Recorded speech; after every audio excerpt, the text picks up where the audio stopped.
Hello my friends and welcome back to my channel. Welcome to day 4 of this month-long May I Scrap Lift You, and I will be combining this with a lovely VT project for Spiegelmomscraps. Now today we are scrap lifting Lynda from the Scrapbooking Photographer, both here on YouTube and over on Instagram. So of course I will have Lynda's channel and her Instagram linked down below. And the layout that I chose to scrap lift is this gorgeous one in the corner, which, if I'm not mistaken, is a layout that Lynda did for 30 Days of Sketches, and the first day of 30 Days of Sketches, which was a lovely sketch by Jen over at Kay's Mom. And I haven't had a chance to do day 1 of May I Scrap Lift You yet, which was Jen from Kay's Mom. So I figured I'd still give a little bit of a nod to my friend Jen by scrap lifting the layout that Lynda did of her sketch. Ooh, that's a little convoluted, isn't it? So my friends, so I'm using so I have here one of my lovely Bella Boulevard Besties paper, and I have framed my whipped cream cardstock, which I have cut down to 11.5 by 11.5. And I have done a little bit of mixed media on the background, and Lynda did actually have sort of an item which is similar in pattern on her background. So I used 2 different Stampin' Up! Inks here, Lucky Limeade and Mossy Meadow, so that I could get a little bit of an ombre feel. So I did the Lucky Limeade at the top, then overlapped them together where I did the Lucky Limeade down to about here. Then I put the Mossy Meadow and the stencil back on top, and I went over some of the Lucky Limeade so that we would get sort of a little bit either an ombre or the 2 colors, and then finish with the Mossy Meadow down here. And my idea to bring this in for a Spiegelmomscraps layout is, and this came to me, I don't know if this came to me, but I was sort of thinking of maybe doing a tennis layout, and you know I love to use this Tim Holtz stencil when I do a tennis layout because this reminds me of the net, but you're going to see in a moment that I went a completely different way with my photo. But I have these Love You Latte and Dink, and these are, I believe, if I'm not mistaken, the March, both from the March release. And my idea here, and I won't make you watch me do this, is to come in and add some sequins into these open spaces to sort of get that lovely pattern, the sort of diamond type pattern in both ways. Now, I don't know if I'll do the entire thing or do sort of a central area or an area over here so that I can overlap my photo. So we'll have to see how inspired I get when I start doing that. But that is the idea I have, and I think it's a fun idea. This is one of these cases where I'm really hoping that it's going to look on the page like it does in my head, my friends. Then, so in the end, the photo I have every year, I do like to take a photo of the buds and when they are just starting to open up, because I think it's fun to see what date it is every year. So I took this photo on Saturday the 27th, and that is a little bit early because I remember, it wasn't last year, but a couple of years ago, the title to a photo, of course, very, very similar to this, was Darling Buds of May, because it was May 4th. Oh, my friends, by the way, happy International scrapbooking day while we are at it. Oh my goodness me. What are you up to today, my friends? Let me know down below what you're doing. So this year it's in April, and I do like to do one of these pages every year. So I have this photo, and I pretty much also take sort of the same photo every year so that I have that reference. That's one of our little free libraries down just across the street from me. So I've done my mixed media, I've got my sequins chosen, I have my photo, and I matted it to begin with a very, very, very thin mat in this lovely chocolate brown color. And my friends, I went into this piece of paper that I had from one of the Mercy Tiara kits, and I think, is it the Gather kit or Outdoorsy?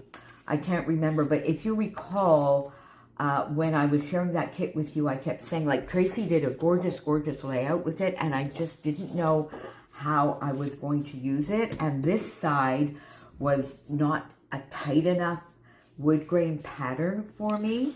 So I found it, my friends. What I'm going to do is I am going to do a much wider mat here so that you can see some of the trees. The road here, you won't necessarily know what that is, so sort of know a little bit of the pattern, but not completely. So a much wider mat here, and then we will come back to a very narrow mat in the green, and that is what I am going to do on this side, because you can see that Lynda has some very, very wide mats. Now, mine might not be quite as wide, but because I don't think I want to show this much of this paper. I sort of do like it where there's about 1/4 of an inch showing, and I don't think I want to make this one more than a narrow frame. So we'll have to see. But my first idea is I will be a little bit different here, although respecting the idea that Lynda had over in this corner. Get my sequins down. Lynda has a lot of lovely leaf die cuts, so I will get a little bit the same impression. Need to get a title, and then of course a little bit of embellishing that Lynda has up in this corner. So my photo will sort of be a little bit here, and we'll get a little bit of embellishing there. So, my friends, let me go off and get the sequins down. I might leave like 1 row or 2 that I can do with you, and then we will come back and finish this layout together. See you just on the other side. Okay, my friends, so before I even continue, I got the sketch totally wrong. I went back to watch Lynda's video again, and I realized that it was a layout that she did for Mixed Media Mayhem, and it was a totally different sketch. But somehow I got myself muddled because it really reminded me of Jen's sketch on day 8. Anyway, apologies to all. But here I am. So I have these alphas from the Celebrate kit. Used these papers, as I mentioned, and here we go. Now, my friends, this was definitely a labor of love.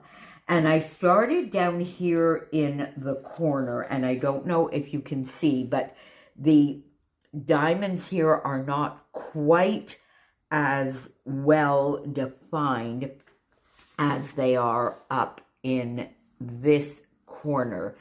And something I realized, I started down here, and something I realized as I was doing some of these lovely crisscrosses is I really needed to look at the size of the sequins that I was using. So I could do one line and use a variety of sizes, but then in the little crossovers, I really needed to use the small sequins to give a better effect. So I'm not going to go back and do any of this. I didn't, and remedy any of this down here. I'm not going to try and cover it up, but I thought I would let you know. So I used, of course, my Love You Latte, the Dink, but then I also went into my stash because this is a lot of sequins, and decided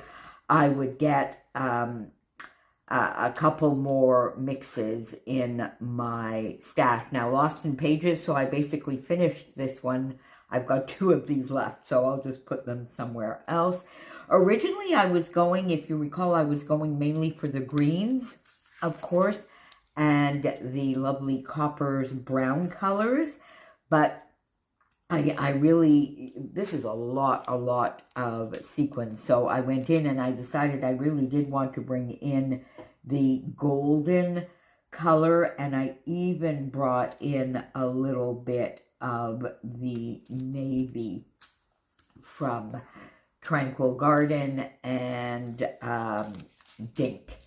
But I really, it is a fun idea. Then the next time I do it, I just need to remember a little bit more the sizing of the various sequins, because the stencil, of course, the patterns are not really that big. Now, I mean, with a bigger stencil, of course, it would have been a lot easier. And, you know, something I think I might like to do, tell me what you think, my friends, is, and I would pencil that in, but do a complete background with that diamond pattern, but then with the diamonds being maybe 1.5 inches or 2.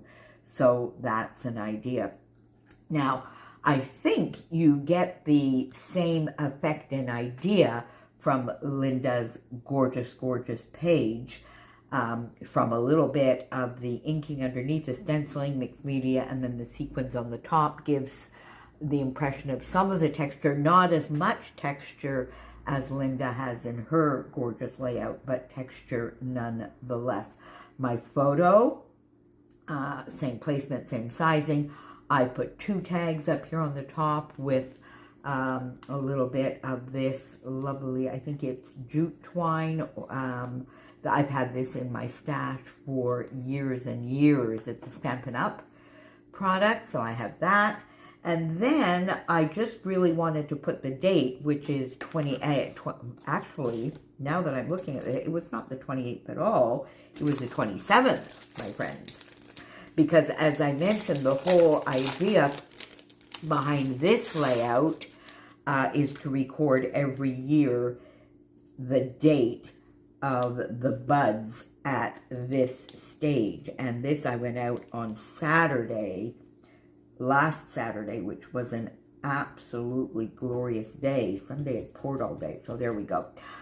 I'm not one normally for abbreviations like this, but I didn't have a smaller alpha that I liked that was in the same tone. I do have a couple of other glitter options here, but they were not the same tone of gold. So I really did not want this to come out all the way to sort of here. So I decided I would go. I mean, the important is for me to have the date. I don't need the year, of course, because this will go in my 2024 album. But just because this was sticking out a little bit, I popped a flare in here and a couple of sequins just to sort of finish off this area. So thank you, Lynda, for the lovely inspiration. Apologies for the confusion as to which sketch, but the important thing here is that I am scraplifting that specific layout, regardless of where Lynda's inspiration came from. So, as always, my friends, thank you so much for being here. My affiliate link over to Spiegelmomscraps is down below. Make sure you check in with the playlist, which is, of course, down below for my Scrap Lift You. And we will be here, many will be here every single day this month. Others will be here as and when they can. And I will see you back here tomorrow with another layout. Bye for now, my friends.